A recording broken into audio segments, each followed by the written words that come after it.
here there be spoilers. Beware any you haven't read yet. Avast, ye viewers!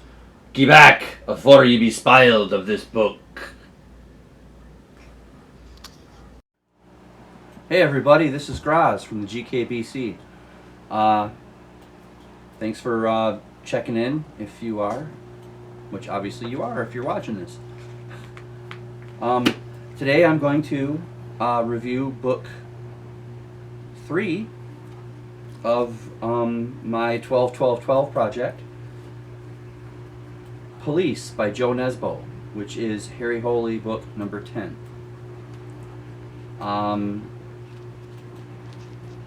We'll get the numbers out of the way first and some other goodies. This was published in 213 and my copy has 562 pages. The cover design and photo, something new I'm going to start doing, is by Harry Stedman. Word of note, Jo Nesbo, if you're watching this, which I highly doubt, but if you are, please do better on your cover artist than something on leaves that matches the text that we basically needed a magnifying glass to read. It's an okay cover. I think my favorite part of this is kind of, I don't know if you'd call it arrogance of Jo Nesbo, but it's how the slash goes through his O and makes whatever that is in Norwegian. I'm not sure if it's a O, I don't think if it's pronounced as an O or not, but whatever. But anyway, it's an okay cover. On Goodreads it has a 4.23 overall rating. That's really good. Over 41,365 total ratings and 2,961 overall reviews. That's on Goodreads. Now, as those of you who watch my stuff know, I have a way of reviewing about me. I do dislikes and likes. And I do the dislikes first, so that we end on a positive note.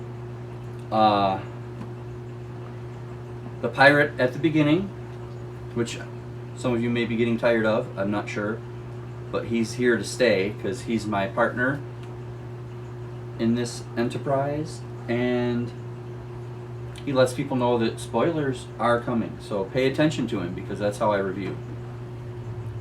I'm just talking to you about a book, and the only way for me to talk about the book is to talk about the details. So let's get my dislikes out of the way. First off, I think he might be slipping a little bit, old Jo Nesbo, because, or maybe it's just that I'm so familiar with his writing style now, or maybe it's because I've been watching a lot of Deadly Women with AJ in the early mornings when I wake up. But I knew Paul was one of the bad guys as soon as I saw him on a page. Like maybe not exactly as soon, but in his first little appearance where he's in the psychiatrist's office, I knew. I was like, okay, well this is one of the bad guys. That's just it. So that was kind of a dislike for me because it was really early in the book. Number 2, when Harry finally gets back involved in the investigation, not being a member of the police anymore, just being like a outside consultant, he slipped back in really easily. Like people are just accepting of his what he does and him asking questions and things. I just think that's not, I don't know, maybe that is realistic in Norway. I know from everything else I've watched or read, it's not normal, so who knows. Number 3, the way that the killer gets these police alone is he calls them on the phone, he or she calls them on the phone, and he says, hey, we need to talk about the crime scene. something else has happened, and these police just go to it. And Bjorn is one of the people that is investigating it heavily, and he should know better.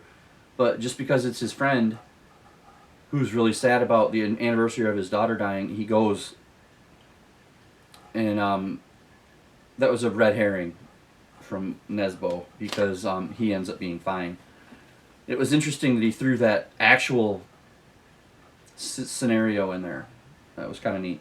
But I thought that Bjorn was stupid. You'd think that he would at least let somebody know, hey, this is what's happening. But nope. Okay. There's a girl in here named Silji, and I'm probably not getting most of these names right because they're Norwegian.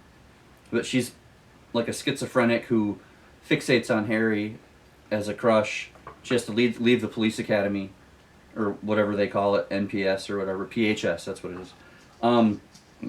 Excuse me. And I'm just not a fan of how she just kind of shows up to Harry's fiance's house, admits everything, tells her that Harry didn't do anything, and then just walks out, and you never see her again.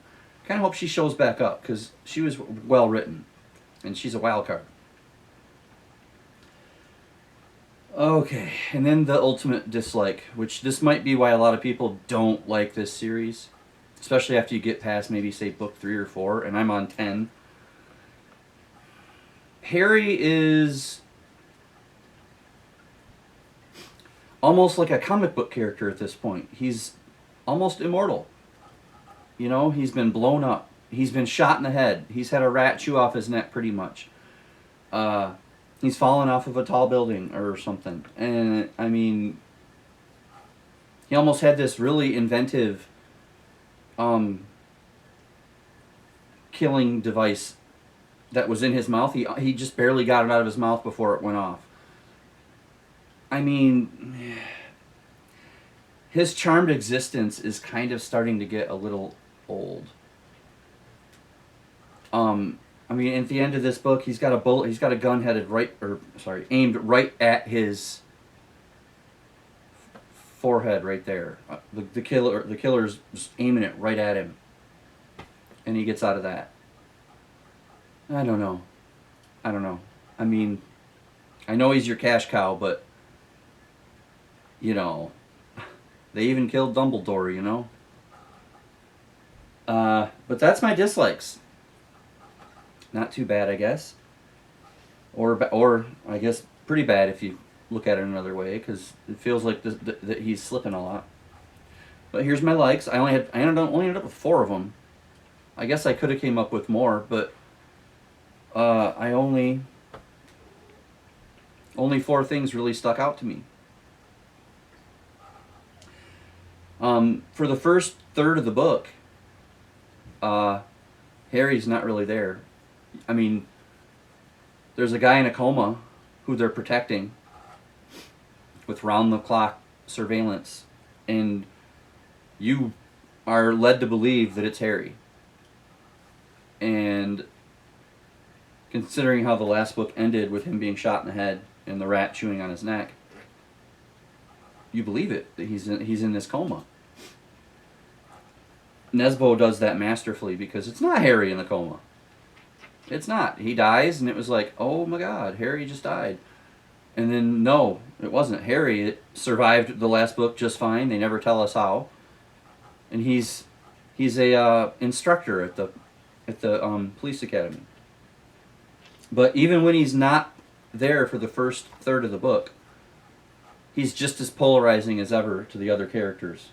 They're always like, well, what would Harry do? Well, he would have thought this way. How come we can't think like Harry? I mean, it's a good way to keep him in the forefront of the story, but I mean, he's not. It's kind of like that they're making him out to be a very flawed Norwegian Sherlock Holmes, which is weird because I just read a Poirot book, so. And then, like I said, the coma patient wasn't Harry. And I thought that was a brilliant swerve, because you are led to believe that it is the whole time.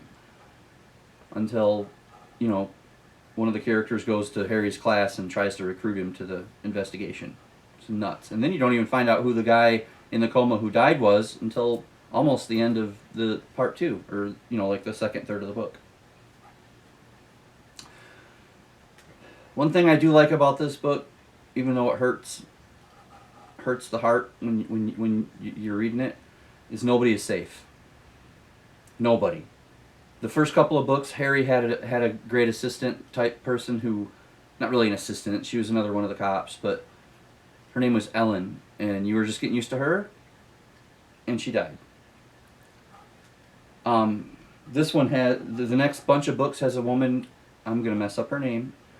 I just call her Beat. Her name is Beate. Used to her, you're thinking, okay, well, she's going to make it to the end. Nope. She opens her door, and then the next time you see her, she's chopped up in pieces in garbage bags. Whoa. So, that was nuts. Now, I told you that this is 562 pages. There are so many red herrings in here, which I love. Like false leads and whatnot. That it was page 512, and I was still completely in the dark. I didn't know. That's a little nod to the those of you who've read Boy's Life, Down in the Dark. But I didn't know who it was. It was page 512, and I still had no idea. That's pretty good. And it wasn't just somebody who was splatted onto the page at the very end. The killer was there the whole time. It was very interesting. So it's just interesting enough to keep me going. I mean, I've read 10 books in the 13-book series or 12-book series now. So I can't really stop now, can I? I think if I stop now, Tad would disown me. But it's interesting enough to keep me going, but there are enough flaws for me to not fawn all over it. Let's put it that way. Now I gave it a 7.15 out of 10.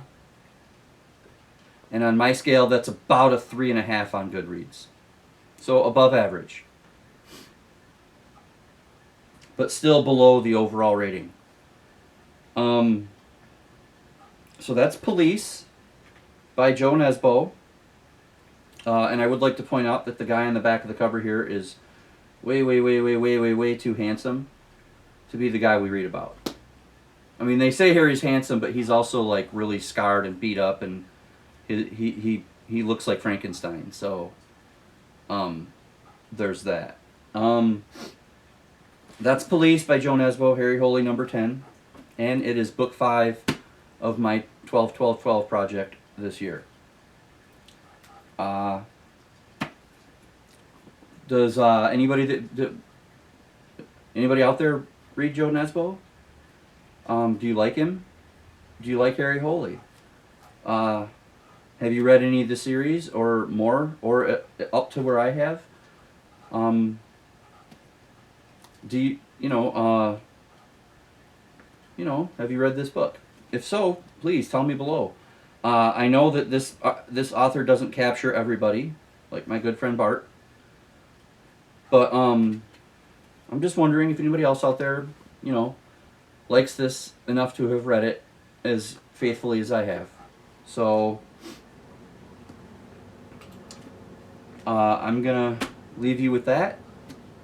And I hope to see you in the comments. Tell me how much you love Harry Holy, or how much you hate him. I am willing to go both ways on that.